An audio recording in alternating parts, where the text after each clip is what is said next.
বিমান বাহিনী বলেন, সেনাবাহিনী বলেন, নৌবাহিনী বলেন, মানে সেনাবাহিনী আমাদের এই যে ওনাদের সম্মিলিত যেই আ একটা কি বলবো যে আমাদের দেশ রক্ষার জন্য যে অ্যা এই ৩ টা বাহিনী, তারাই আমাদের দেশকে রক্ষা করবেন।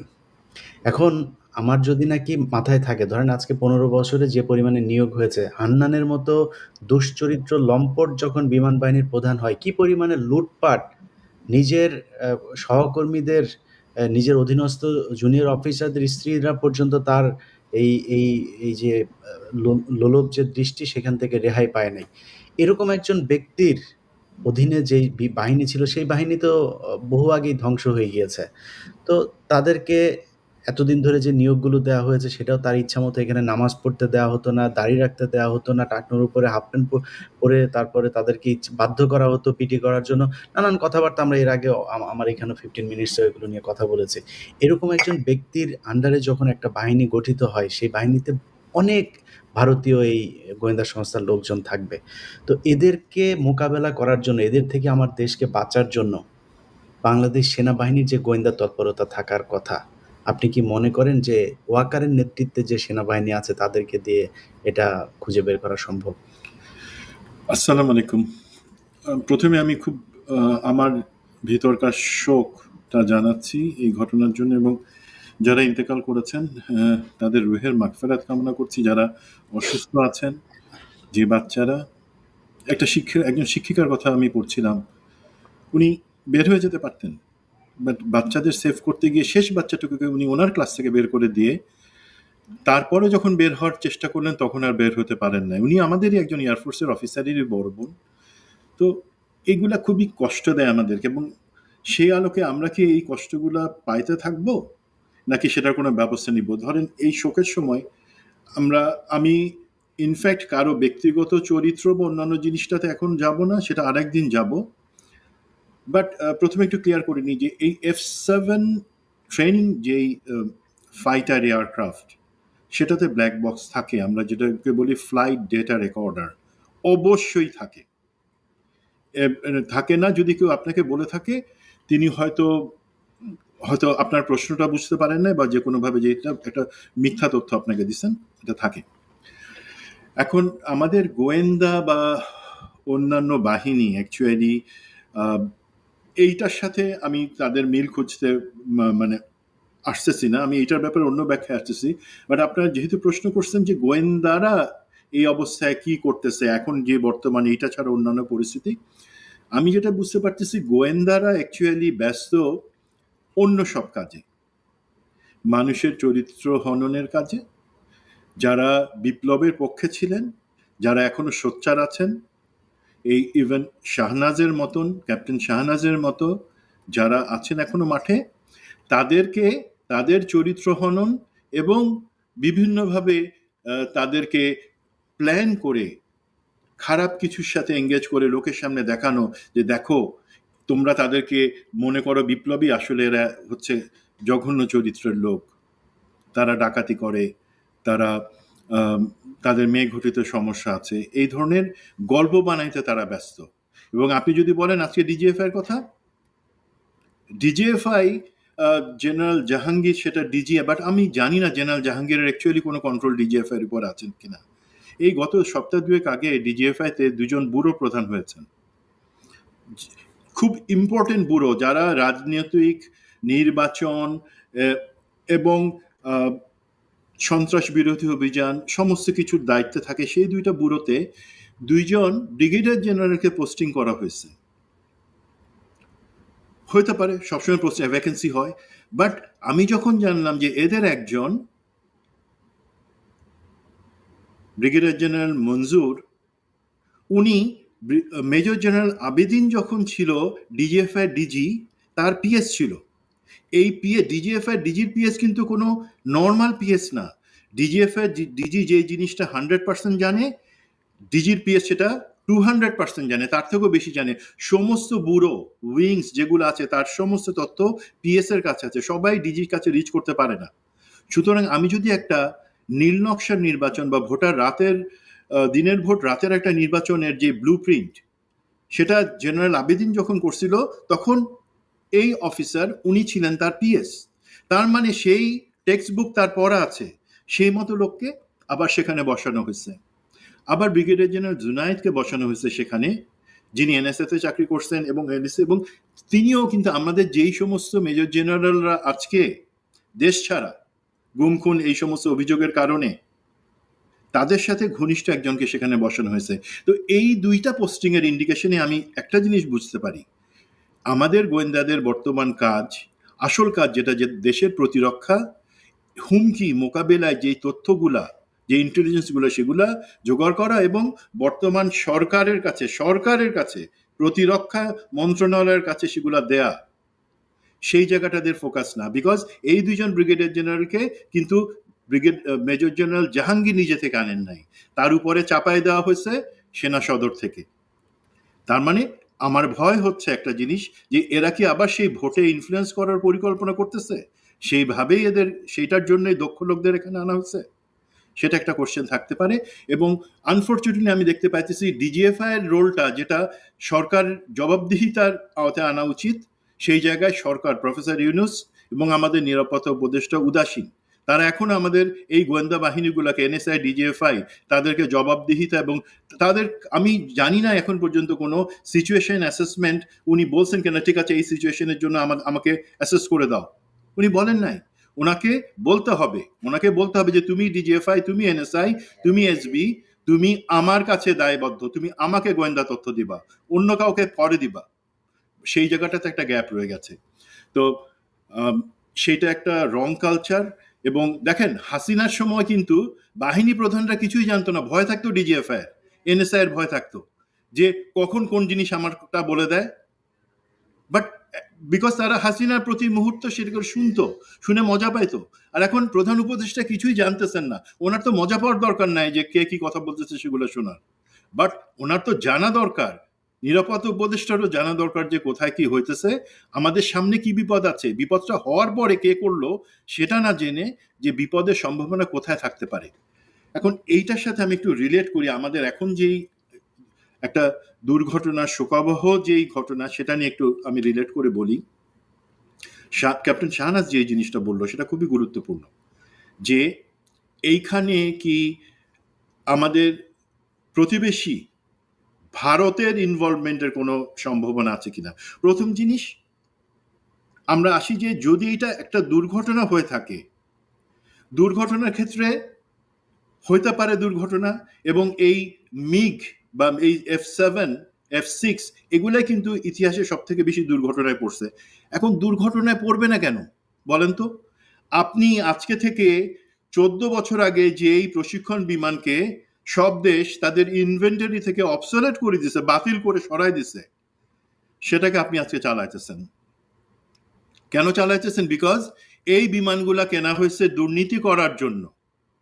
এই পতিতা হাসিনা সরকার টাকা বানানোর জন্য, একটা ধারণা দিই, ধরেন যদি 4,000 কোটি টাকা ডিফেন্স বাজেট এয়ারফোর্সের জন্য বরাদ্দ থাকে, যেটা হয়েছে গত 15 বছর, আমি বলি 4,000 টাকা দিয়ে বলা হয়েছে যে তুমি আধুনিকীকরণ, আমরা তো আধুনিকীকরণের দূরের কথা, আমরা চালু রাখার জায়গায় তো অনেক পিছিয়ে আছি, যে সেই 4,000 কোটি টাকা বাজেট দেওয়া হয়েছে, এবং জিনিস যতটুকু কেনা হবে সেটা কেনা হবে ধরেন আসলে 1,000 কোটি টাকা। এখন ওভার ইনভয়েসিং করে বাকি 3,000 কোটি টাকা পাঠায় দেওয়া হয়েছে এই রেহানার কাছে তারেক সিদ্দিকীর মাধ্যমে, এবং এগুলো হয়েছে ওপেন কন্ট্রাক্টে। গভর্নমেন্ট টু গভর্নমেন্ট কন্ট্রাক্ট হলে এই দুর্নীতির সুযোগ থাকতো না, বাট এইভাবেই হয়েছে। আমি জনগণ হিসেবে, আমি সচেতন নাগরিক হিসেবে প্রশ্ন রাখছি যে কেন আমাদের বিমান বাহিনীকে এত বাজেট বরাদ্দ দেওয়া হবে। রাখতে পারি, অনেকে রাখছেন, বাট ভাই এই বাজেট তো দেওয়া হয়েছে বিমান বাহিনীর উন্নয়নের জন্য না, আমাদেরকে সুপ্রশিক্ষিত করার জন্য না, করা হয়েছে ওদের টাকা লুটপাটের জন্য। এই একই জিনিস হয়েছে আর্মিতে। মেজর জেনারেল মতিন কিছুদিন, বছরখানেক আগে একবার চেষ্টা করেছিলেন বিপ্লবের পরে ওনার ভয়েস রেজ করার জন্য।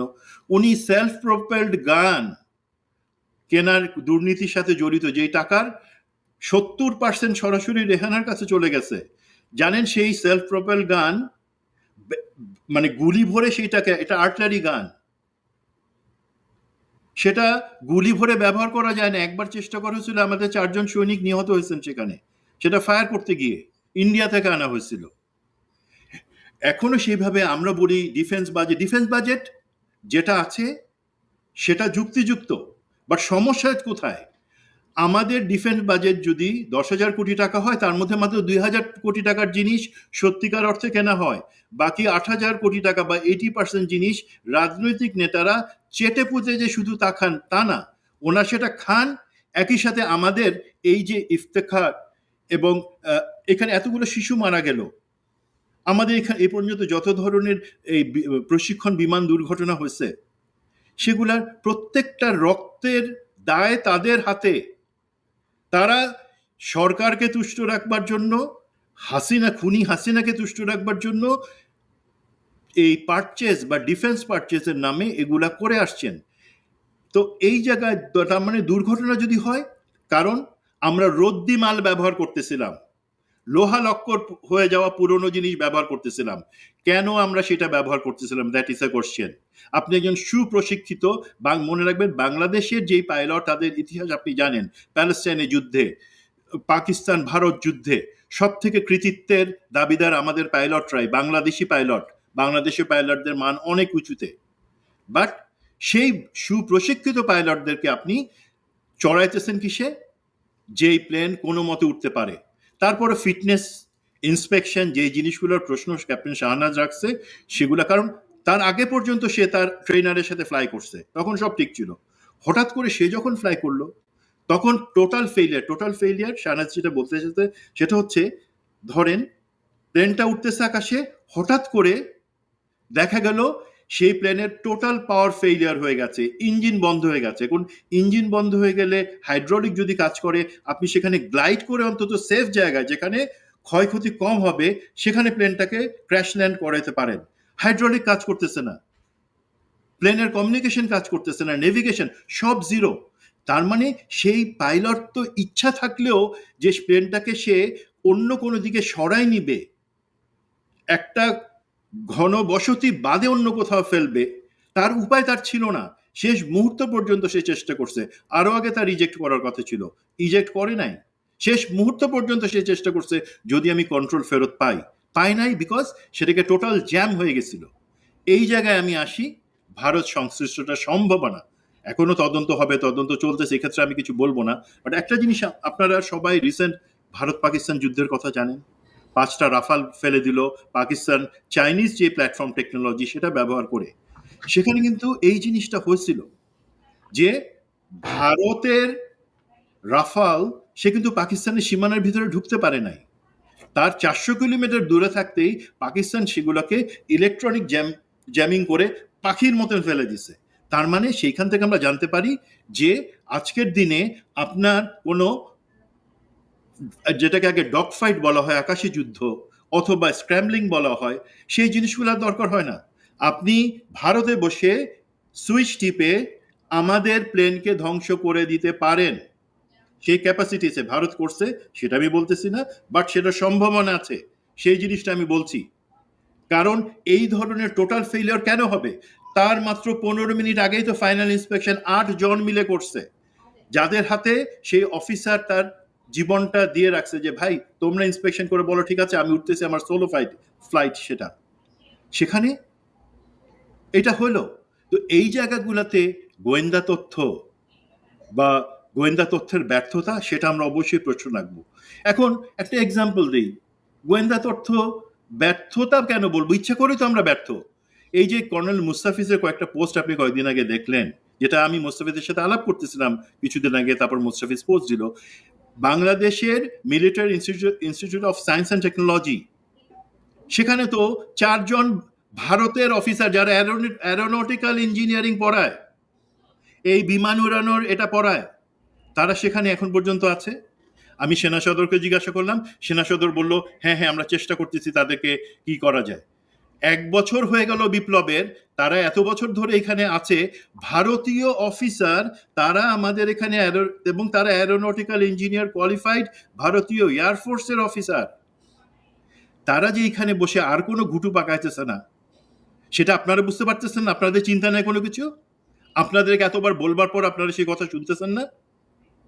সো দিস ইজ সামথিং আমরা জেনে বুঝে কিন্তু এই ইন্ডিয়ার চরদেরকে ভারতের একটা দেশপ্রেমিক ভারতীয় সেনা সে কি করবে? সে কি আমাদের স্বার্থ দেখবে নাকি ভারতের স্বার্থ দেখবে? তাদের মধ্যে একজন যদি কোনোভাবে একটা সেন্সার, কারণ এমআইসি অ্যারোনটিক্যাল ইঞ্জিনিয়ারিং এ যারা পড়াইতেছে তাদের কিন্তু অ্যাক্সেস আছে, তাদের সুযোগ আছে আমাদের যে কোনো ইনস্টিটিউশনে যাওয়ার জন্য, আমাদের ট্রেনিং ফ্যাসিলিটিতে যাওয়ার জন্য। একটা মাছির থেকেও ছোট্ট একটা সেন্সর যদি কোথাও আমাদের প্রতিটা এয়ারক্রাফটে লাগায় দেয়, যেগুলো চিটাগংয়ে আছে, কক্সবাজারে আছে, ঢাকাতে আছে, সেই জায়গায় আপনি তখন পাখির মতো সেগুলোকে আকাশ থেকে ফেলে দিতে পারবেন। সেটা তো জাস্ট একটা কাগজের প্লেন হয়ে যাবে, কোনো কন্ট্রোল থাকবে না। তো আমি মনে করি এটা প্রশ্ন না, যে সন্দেহ না, আমাকে তারা বলুক, আমাদের গোয়েন্দা কর্তৃপক্ষ, আমাদের সেনা কর্তৃপক্ষ, আমাদের সরকার বলুক, কেন এখন পর্যন্ত জেনে বুঝে তারা ভারতীয় সামরিক বাহিনীর অফিসারদেরকে আমাদের প্রশিক্ষণ ইনস্টিটিউশনগুলোতে রাখতেছে? That is a big question. তো সেই কোশ্চেনটার অ্যান্সার আমি আশা করব এর বাদে যে জিনিসটা থাকতে পারে সেটা হচ্ছে যে, ধরেন একটা স্যাবোটাজের কথা লোকে বলতে পারে, বাট স্যাবোটাজের জিনিসের জায়গাতে আমি অতটা, কারণ আমাদের বিমান বাহিনী বা সৈনিক, আর্মি, যে কোনো সশস্ত্র বাহিনীর সদস্যরা এই ধরনের হাজার টাকার বিনিময়ে হয়তো করবে না। বাট তারপরও কি আমরা জানি না, যখন র্যাবে আমাদের সেনাবাহিনী, বিমান বাহিনী, নেভির অফিসারদের পাঠানো হতো, তাদের অনেকেই তো টাকার কাছে বিক্রি হয়ে গেছে। তারা তো শপথ নিয়ে, আমরা তো কসম কাটি আল্লাহর নামে যে আমি বাংলাদেশের জনগণ এবং সংবিধানকে সমুন্নত রাখবার জন্য আমার জীবন দিব, যেটা এই অফিসার করছে। শেষ পর্যন্ত সে চেষ্টা করছে যাতে বাঁচাইতে পারে নাই। বাট সেই শপথ নেওয়ার পরে তো অনেকে বিভিন্ন সংস্থা গিয়ে, ডিজিএফআইতে গিয়ে, এনএসআইতে গিয়ে, র্যাবে গিয়ে আমাদের ভাই ব্রাদার অফিসারদেরকেই তারা গুমখুম করছে। সুতরাং আমি স্যাবোটাজের সম্ভাবনাটা উড়াই দিব না, বাট এটা অবশ্যই তদন্তে আসতে হবে। আমি বলতেছি না যে তদন্তে না আসলে বলবো ভুল তদন্ত, না। তোমরা এই জিনিসগুলো চিন্তা করো, তারপরে তোমরা ব্যবস্থা নাও। এবং আমার কিছু আছে, আপনি যেহেতু গোয়েন্দা সম্পর্কিত জিনিস বলছেন, আমি এটা উত্তর দিলাম। বাট আমাদের বর্তমান যে মিলিটারি লিডারশিপ আছে, সে ব্যাপারে আমার প্রচন্ড ক্ষোভ এবং একটা কষ্ট আছে, যেটা আমি প্রশ্ন হিসেবে বলতে চাই। যদি শাহনাজের কিছু থাকে ও বলে নিক, তারপরে আমি ওই পার্টটাতে যাব। জি, ক্যাপ্টেন শাহনাজ, আমি আপনার কাছে যেটা, উনি যেহেতু একটু পেছনে যাওয়ার সুযোগ দিয়েছেন, বিডিআর হত্যাকাণ্ডের পরপর আপনি পিলখানায় ওই গেটে ছিলেন। আপনি প্রথম যিনি কিনা ভারতের বা বিদেশি কোনো বাহিনীর সংশ্লিষ্টতা থাকতে পারে তাদের বিভিন্ন ধরনের সামরিক সরঞ্জামাদি আপনি আবিষ্কার করেছিলেন। তো তারপর থেকে আপনাকে চাকরি ছাড়তে হয়েছে। আপনি এখনো দৃঢ়ভাবে বিশ্বাস করেন, এবং আমি ব্যক্তিগতভাবে আমিও মনে করি যে আপনার স্বামীকে ষড়যন্ত্রমূলকভাবে হত্যা করা হয়েছে, অত্যন্ত পরিকল্পিতভাবে। তো আজকের যে পরিস্থিতি, এই পরিস্থিতিতে ধরেন ৫ তারিখের ঘটনার পর থেকে আপনারা তো সবার আগে আপনাদেরকে ডাকার কথা ছিল। এই যে পিলখানা হত্যাকাণ্ডে আপনাদের এত বড় ভূমিকা ছিল, তারপরে আপনারা নির্যাতিত হয়েছেন, এর ভিকটিম আপনারা। আপনাদেরকে কি ডাকা হয়েছে এখনো যে আপনারা আবার চাকরিতে ফিরে আসুন, বা আপনারা বিভিন্ন দায়িত্ব নেওয়া যায় কিনা? যেহেতু আপনি রিটায়ারমেন্টে গিয়েছেন, আপনাকে এখন এই দায়িত্বে রাখা হলো, বা পিলখানা হত্যাকাণ্ডের ঘটনায় আপনাদের সাক্ষী-টাক্ষী নেয়ার জন্য কি ডেকেছে কিনা?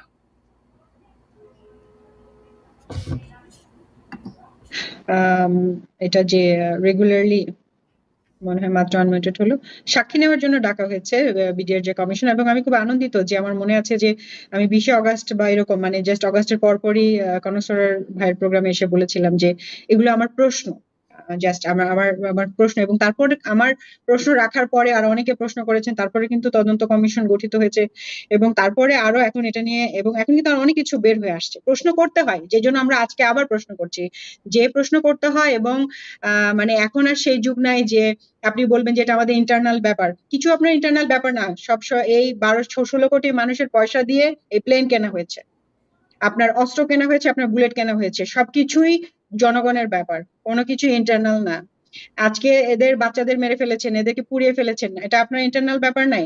অন্য কোনো দেশ হলে এতদিনে সু করে দিত, একদম সু করে দিত, এদের বাবা মা এসে প্রতিষ্ঠানের নামে সু করে দিত যে ইউ অ্যান্সার মে, যে তোমাদের হোয়াট ওয়েন্ট রং। বাংলাদেশি মানুষজন খুব নাইভ, খুব ভালো, কথায় কথায় মামলা করে না। আর আর্মি শুনলে মনে করে যে 10 খুন মাফ, কোনো খুন মাফ নাই। এদের প্রত্যেকের 1 টাকা 1 টাকা করে জমি আপনারা এসব এয়ারক্রাফট কিনেন, এগুলা লোপাট করেন, এগুলো হাজার হাজার কোটি টাকা দূরে দূরে।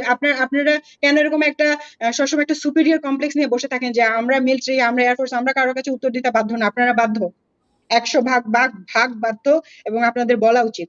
এবং যেভাবে এই যে বিভিন্ন টেলিফোনের কনভারসেশন বিভিন্ন জায়গায় প্রকাশ করা হয়েছে, আপনারা ব্ল্যাক বক্সে লাস্ট কি কমিউনিকেশন করা আছে, আমি চ্যালেঞ্জ দিয়ে বলতে পারি এটা তারা কখনো প্রকাশ করবে না। লাস্ট এই তৌকিরের সাথে গ্রাউন্ডের কি কথা হয়েছিল? সে কি পরামর্শ চেয়েছিল যে স্যার আমি কি এখন ইজেকশন করবো, করার কথা যেহেতু সে সলো, অথবা ওনারা কোন পয়েন্টে তাকে ইজেকশন করতে বলেছে এবং কোথায় সে তাকে ল্যান্ড করার জন্য তারা পরামর্শ দিয়েছে? কেউ না কেউ কথা বলেছে, সেটা যদি ওনাদের সাহস থেকে প্রকাশ করুক।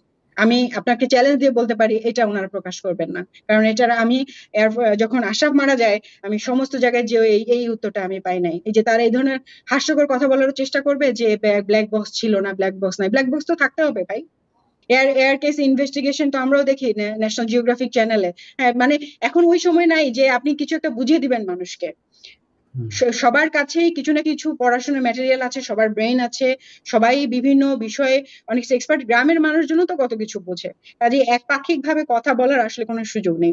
সো বিডিআর ঘটনার পরে হ্যাঁ, সাক্ষীর জন্য আমাদেরকে ডাকা হয়েছিল এবং আমি প্রপারলি সাক্ষী দিয়েছি, এবং আমি আশা করছি যে এটা সুন্দরভাবে হবে, জাতির সামনে রিভিল হবে। তো বলেছেন গভর্নমেন্ট যেটা রিভিল হবে, কিন্তু রিটায়ার্ড কোনো অফিসারদেরকে এখন পর্যন্ত আমার জানা মতে কাউকে কোনো ফেসিলিটিস বা অথবা কাজে ফেরত দেওয়া, ইউনিফর্ম ফেরত দেওয়া বা বিভিন্ন যেভাবে অ্যাপ্লিকেশন করেছে তাদেরকে এরকম কোনো কিছু করা হয়নি। আমাকে সেনাবাহিনী থেকে একটা বোর্ডে ডাকা হয়েছিল, যেখানে আমার অ্যাপ্লিকেশনটা, যেখানে যখন ওনারা অফিসিয়ালি বললেন যে তোমরা তোমাদের অ্যাপ্লিকেশন গুলো দাও, আমরা অ্যাপ্লিকেশন দিয়েছি এবং আমাকে ডাকা হয়েছিল। সে ডাকা পর্যন্ত সেখানে গিয়েও আমি আমার কথা বলে এসেছি, কিন্তু এটার কোনো ডিসপোজাল বা উত্তর আমাদেরকে দেওয়া হয়নি যে আমাদেরকে কোনো মানে কোনো ধরনের ফেসিলিটি অথবা কোনো কাজে আমাদেরকে ওনারা নিয়োগ করতে চান কিনা, এই ধরনের কোনো বিবৃতি বা কোনো কিছু আমরা আর্মি থেকে পাইনি। সো আসলে আমি কিছু পেয়েছি কি পাইনি আমি আসলে এগুলো বলার জন্য আসি না। কিছু এরা দিচ্ছে না, 15 বছর ধরে দিচ্ছে না, এখন যারা লেসপেন্সার আছে তারা আমাকে দিবে এমন আশাও আমি করি না। হ্যাঁ, আমাকে আল্লাহ খাওয়াচ্ছেন, কোনো সমস্যা নাই। আমি কেন কথা বলতে এসেছি আজকে? আমার হাজবেন্ড মারা গিয়েছে ওই দুঃখ থেকে কথা বলতে এসেছি না। আমার খুব কষ্ট লাগছে যে এই যে পাবনা, আমার হাজবেন্ডও পাবনা ক্যাডেট কলেজের ছিল, এই ছেলেটাও ক্যাডেট কলেজের। তো খুব দেখে এসে একটা প্রিফেক্ট ছিল, একটা ক্রস বেল্ট হোল্ডার, কি স্মার্ট, কি নিষ্পাপ তার চেহারা। আমার বুক ফেটে গিয়েছে যে মানে এই ছেলেগুলোই কেন এরকম, তানজিমের মতো ছেলে, ওদের মতো ছেলেগুলো যেগুলো কিনা ভালো, ওইগুলাকেই দেখেন যে টার্গেট। আমার কাছে এরকম মনে হচ্ছে। হ্যাঁ, মানে ও যদি বেঁচে থাকতো তাহলে আমরা জানতে পারতাম যে কি হয়েছিল বা কখন হয়েছে। ও তো বেঁচে নেই, ওকে তো আমরা, এটা যেমন আমার কষ্ট লাগছে, আবার এই যে বাচ্চাগুলা পুড়ে কান্না করে, ছোট ছোট বাচ্চা ভাই, 6 বছরের বাচ্চা, 7 বছরের বাচ্চা। আজকে আমাদের দেশে কালচার শুরু হয়েছে ভালো মানুষের কালচার, না যে ভালো মানুষ হতে হবে, দেশে ভালো করার জন্য কালচার করতে হবে, কোরআন কোট করার কালচার এসেছে। আল্লাহ কোরআনে কোট করেছেন যে আল্লাহ আপনাকে নরকে আবার নতুন করে লাহম দিবেন, গোশত দিবেন, আপনাকে নতুন করে চামড়া দিবেন, আবার আপনাকে পোড়াবেন। এই যে আজকে যে আগুনে বাচ্চাগুলো পুড়ে গেল, যদি কেউ সাথে সংশ্লিষ্ট থাকেন আমি তাদের উদ্দেশ্যে বলতে চাচ্ছি, আপনার এই চামড়া আল্লাহ আবার গজাবেন এবং এই দুনিয়ার থেকে 1000 গুণে বেশি সেই আগুনের উত্তপ্ততা, ভয়াবহতা, জাহান্নামের ভয়াবহতা। প্লিজ এটাকে ভয় করুন, প্লিজ আল্লাহকে ভয় করুন, প্লিজ প্লিজ। এই ছোট ছোট বাচ্চাদের এই ফুটেজ গুলা একবার একটু দেখুন। যদি আপনাদের কোনো মনে করেন কোনো গাফিলতি আছে, সংশ্লিষ্ট কোনো একটা কথা যদি আপনারা তদন্তে এসে বলেন, মানুষকে বলেন যা আমাদেরকে হেল্প করবে, জাতিকে সাহায্য করবে, সার্বভৌমত্বকে সাহায্য করবে, আল্লাহর ওয়াস্তে কথা বলুন। আপনারা চুপ করে আছেন। আমরা তো তেমন কিছু জানি না, আমাদের আন্দাজ থেকে, প্রশ্ন থেকে, আমাদের ইমোশন থেকে আমরা কথা বলছি, অথচ আপনারা জেনে বুঝে চুপ করে আছেন। শত শত মানুষ আমি বলতে পারি, আপনারা ভয় একটা রিয়েক্ট দিচ্ছেন, একটা পোস্ট দিচ্ছেন না। আমরা দেখতে পাচ্ছি কোনো একটা ইয়ের মধ্যে, কোনো মিলিটারির বা ইয়ের মধ্যে, মানে যারা সার্ভিং আছেন তারা মানে খুব গা বাঁচিয়ে লিখছেন। কেন ভাই, এত কিসের ভয়? কেন এত ভয়? এতদিন পরে কিসের ভয়? এবং আমি লাস্ট একটা কথা বলবো স্যারের কাছে যাওয়ার আগে, আপনারা যারা ডিজিএফ এনএসআই যে স্যারা বললেন যে আমরা বিভিন্ন সময় মনে হচ্ছে যেন আপনাদের সংশ্লিষ্টতা ছাড়া তো এই স্যাবোটাজ গুলো সম্ভব না, এক এক পর এক একটা ঘটনা আপনারা তো আগে থেকেই ফোনে সব শুনতে পান, তাহলে এত বড় বড় ঘটনা হয়ে যাচ্ছে, ভিডিও হয়ে যাচ্ছে, ম্যাসিভ আকারে মিডিয়াতে চলে আসছে। আগে তো হাসিনার আমলে তো মিডিয়া খুব হাইলি কন্ট্রোল ছিল, মিডিয়া কন্ট্রোল রুমই ছিল ডিজিএফ এর ভিতরে। এখন তো আমরা দেখতে পাচ্ছি যে যেটা সামনে আনা দরকার সেভাবে হচ্ছে। আপনারা যে কাজগুলো করছেন, আপনারা যদি এটাই করবেন তাহলে আপনারা হাসিনাকে যেতে দিলেন কেন? রেখে দিতেন ওনাকে। উনি যখন চলে গিয়েছে এবং যেতে বাধ্য হয়েছে, ইউ চেঞ্জ ইউর সাইড নাও। উনি আপনাদেরকে বাঁচাতে পারবে না, আই গ্যারান্টি ইউ। আপনারা ভাবছেন যে হ্যাঁ একটা বছর পরে হোক না ইলেকশন, বিএনপি আসুক বা আসুক, আমাদেরকে তারা সেফ দিবে এরকম কথা হয়েছে, আমরা পরবর্তীতে আওয়ামী লীগকে আবার বিএনপির নামে এরকম করে নিয়ে আসবে, এটা যদি আপনারা ভেবে থাকেন বোকার স্বর্গে বাস করছেন। Please change your side right now. এই বাচ্চাগুলির দিকে তাকান, এতগুলো মানুষ মারা যাচ্ছে, এতগুলো ঘটনা আসছে, ধর্ষণের ঘটনা হচ্ছে, এগুলো আপনারা প্লিজ একটু দেখেন এবং আল্লাহর কথা একবার ভাবেন। Fear Allah, fear Allah at this point, and আল্লাহর ওয়াস্তে আপনাদের সাইড চেঞ্জ করেন, দেশের পক্ষে আসেন। আমাদের দেশের সার্বভৌমত্বকে রক্ষা করা আপনাদের কাজ, অন্য দেশের পক্ষ হয়ে এই দেশের মানুষকে মেরে ফেলা আপনার কাজ না। ধন্যবাদ। মেজর সুমন। জি, আমি একটু ২-৩টা জিনিস আমার দিক থেকে বলতে চাই। প্রথম জিনিস হচ্ছে, আমি একটু আগে যেটা বললাম যে আমাদের প্রতিরক্ষা বাজেট, যেক্ষেত্রে আমরা সবাই জানি বর্তমানে যে সরকার, অন্তর্বর্তী সরকার, তারা নিশ্চয়ই অতটুকু জানতে পারছে যে ডিফেন্স বাজেটে হাজার হাজার কোটি টাকা বরাদ্দ করে সেটা আসলে লুটপাট করে নিয়ে যাওয়া হয়েছে। আমাদের প্রতিরক্ষা বাহিনী, বিশেষ করে বিমান বাহিনীর যে সক্ষমতা, সেটাকে সম্পূর্ণ ধ্বংস করে দেওয়া হয়েছে। কার স্বার্থে? ভারতের স্বার্থে। এবং বলা হয়েছে যে হাসিনার কাছে যখন বলা হলো শেষবারে যে আমাদের তো একদম কিছু নাই, এটা পাবলিকলি আমি ডিটেলসে যাব না, কারণ আমাদের শত্রু, আমরা কতটা দুর্বল সেটা শত্রুকে দেখানোর কোনো দরকার নাই। বাট হাসিনা তখন বলল, কেন এয়ার ডিফেন্স সিস্টেম আছে না, সেটা তো নতুন করে করতেছি। আরে অসুস্থ, অভদ্র, অশিক্ষিত মহিলা, তুই কি জানিস যে একটা ফাইটার এয়ারক্রাফট বা বমারের যে কাজ, সেটা এয়ার ডিফেন্সের সিস্টেমে সেই কাজ না, সেগুলো সম্পূর্ণ আলাদা জিনিস। অথবা শুধুমাত্র আপনি একটা গ্লাস নিয়ে পানি ছাড়া পানি খাওয়ার অভিনয় করতে পারেন না যদি পানি না থাকে। তো সেগুলা কিনতে দিল না।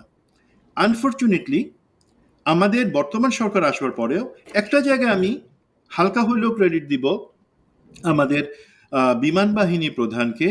উনি আমাদের বিমান বাহিনীর যে করুণ দশা, সেটা নিয়ে একটা প্ল্যান নিয়ে বললেন যে ইমিডিয়েটলি এই জিনিসগুলো।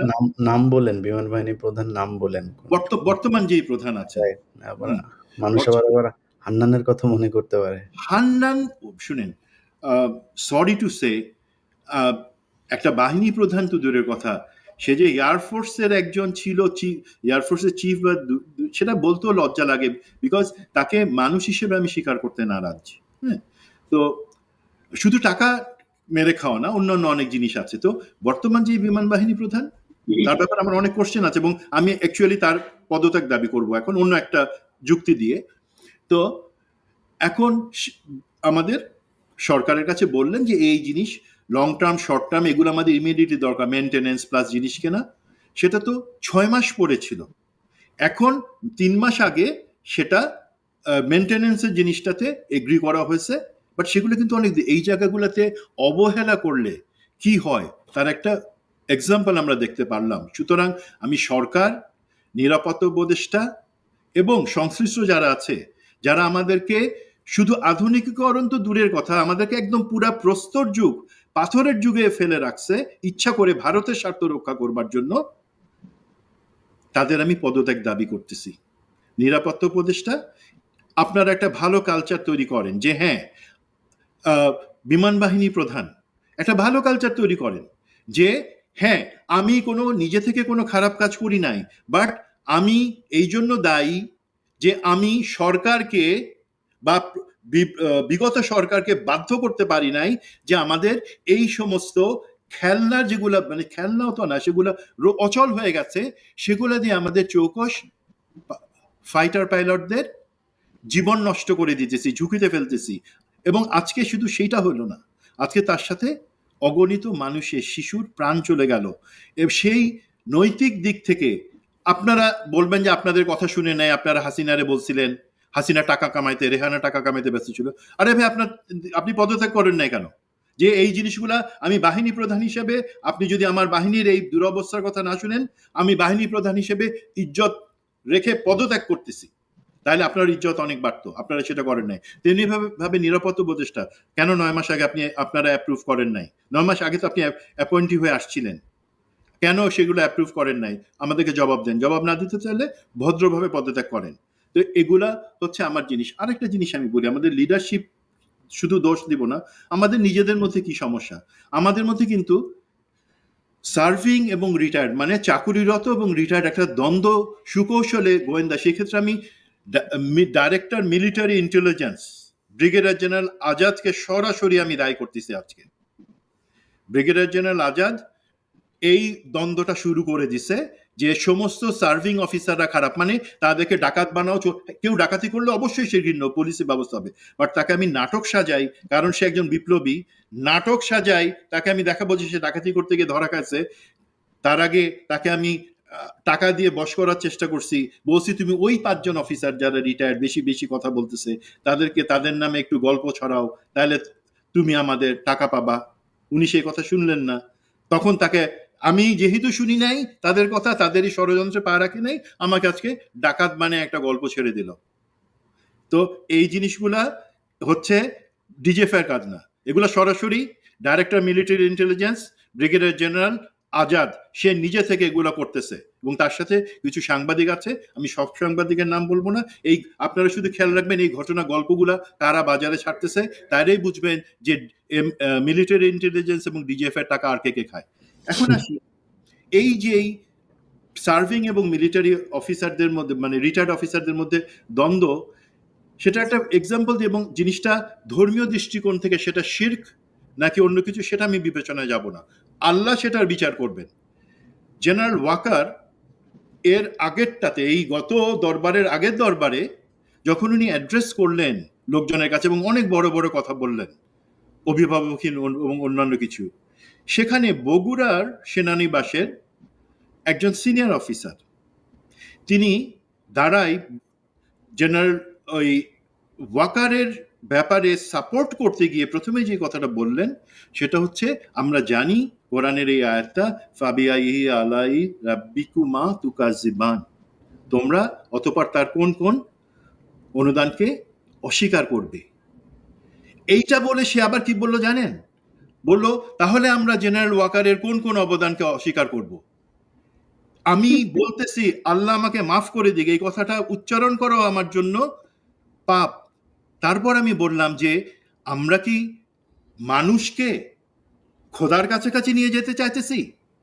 লোকের কাছে, সৈনিকের কাছে সে কত বড় মাপের মানুষ, সে ঘৃণাযোগ্য মানুষ না, সেটা বোঝানোর জন্য এই ধরনের একটা আয়াত উদ্ধৃত করে সেটা জেনারেল ওয়াকারের সাথে মিলায় আমি বলতেছি।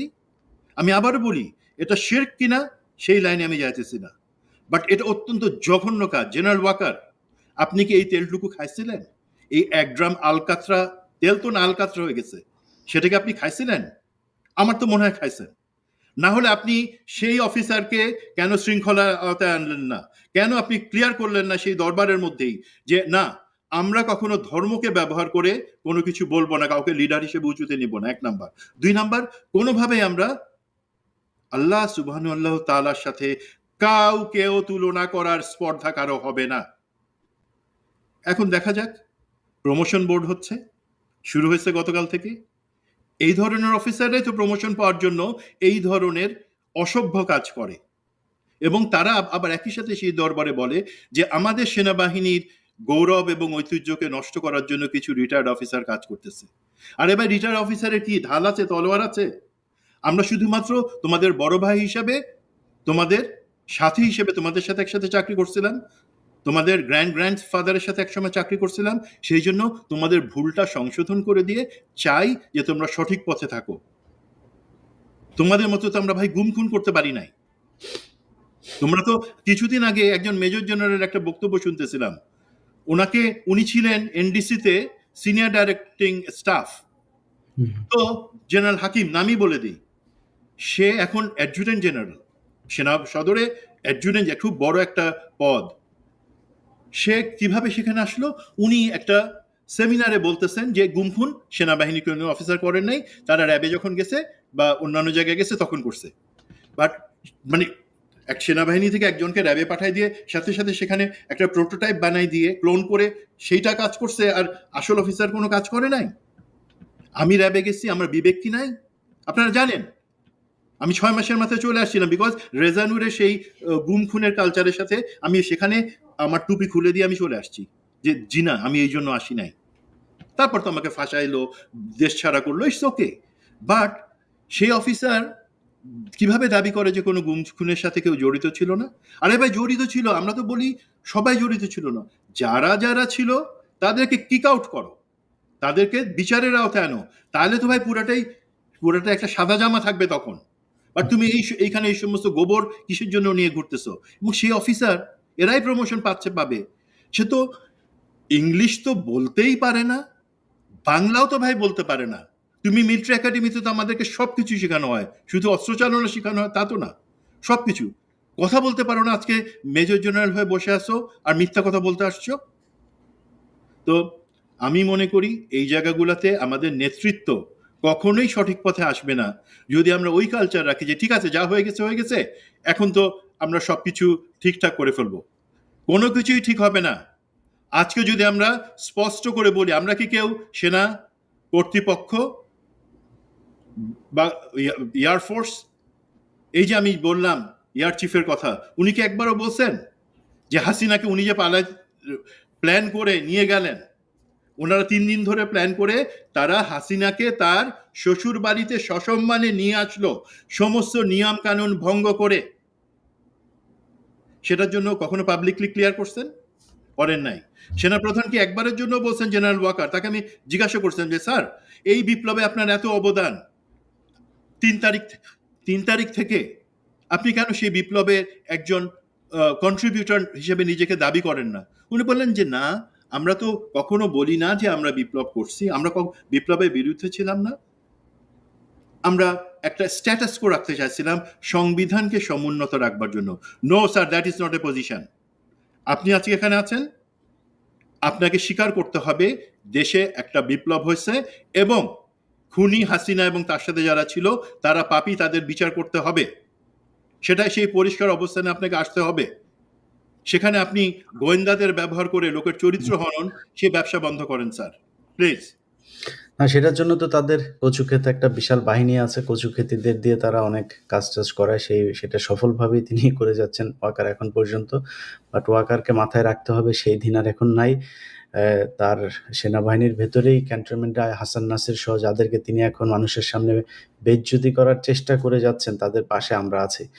যাই হোক প্রিয় দর্শক, আমরা 2টা বিষয় নিয়ে আজকে আলোচনা করেছি। যে একটা বিষয় হচ্ছে এইটার সাথে কোনো স্যাবোটাইজের কোনো ঘটনা ছিল কিনা একটা বিষয়, আরেকটা বিষয় যদি দুর্ঘটনাও এটা হয়ে থাকে তাহলে আমাদের দেশের আমি মনে করি যে মাঝে মধ্যে যেটা ক্যাপ্টেন শাহনাজ বললেন, ক্যাপ্টেন শাহনাজের ওনার স্বামী তিনি যখন আশরাফ ভাই যখন মারা যান ওই সময় এটা নিয়ে এত আলোচনা হয় নাই। এটা আলোচনা না হওয়ার কারণ হচ্ছে সেটা কোনো সিভিলিয়ান কোনো জায়গায় এটা হয় নাই, এটা একটা ফাঁকা জায়গার মধ্যে ক্র্যাশ হয়েছিল।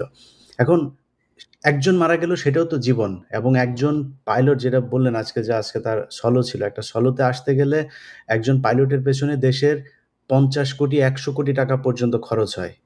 যদি নাকি আমি ধরি ম্যাডাম, এটা প্রতি মিনিটে আপনাদের একেকটা মিশনে আমি যতটুকু জানি, একেকটা মিশনে অর্থাৎ 1 ঘন্টা যদি সে ফ্লাই করে, ওদের বিমানের ফুয়েল তো খুবই এক্সপেন্সিভ, অলমোস্ট 10 লাখ টাকা খরচ হয়। তাহলে কেউ যদি 100 মানে ধরেন তার লগ বুক এসেছে যে সে যদি 100 আওয়ার্স ফ্লাই করে থাকে, তার পেছনে কোটি কোটি টাকা গভর্নমেন্ট খরচ করেছে না, এবং তাকে কিছু ট্রেন করেছে, সেই মানুষটাও মারা গেল, আমার এয়ারক্রাফটও চলে গেল। আমি যেটা বলতে চাচ্ছিলাম, আমাকে একটু বলার সুযোগ দেন। আমরা কি চাচ্ছি? আমরা যে প্রশ্নগুলো করেছি, দুর্ঘটনা হলে ভালো, এটা ক্লিয়ার করেন, যেটা দুর্ঘটনা এই কারণে দুর্ঘটনা, there is nothing in the black box, এইটা মানে ক্লিয়ার করেন। হ্যাঁ, কিছু পাওয়া যায় নাই। আর যদি এটা দুর্ঘটনা কিনা না হয় এবং অন্য কারো সংশ্লিষ্টতা পাওয়া যে প্রশ্নগুলো আমরা তুলেছি সেটাও ক্লিয়ার করেন, এবং এটা ক্লিয়ার ভাবে শোনার রাইট সবার আছে। এই কারণ এটা শুধুমাত্র ক্যান্টনমেন্টের ভেতরে ঘটে নাই, এটা একটা কলেজকে হিট করেছে, 100-এর উপরে অলমোস্ট ছাড়িয়ে গেছে আহত, এবং 20-র উপরে আমরা শুনলাম যে মারা গিয়েছে। এটা কিন্তু খুব সিভিয়ার কেস, সারা পৃথিবীতে এটা নিয়ে আলোচনা হচ্ছে। আপনারা এখনো যদি মনে করে থাকেন যে এটা নিয়ে কাউকে আমার কিছু বলার দরকার নাই, উই আর দ্য এলিট। আমাদের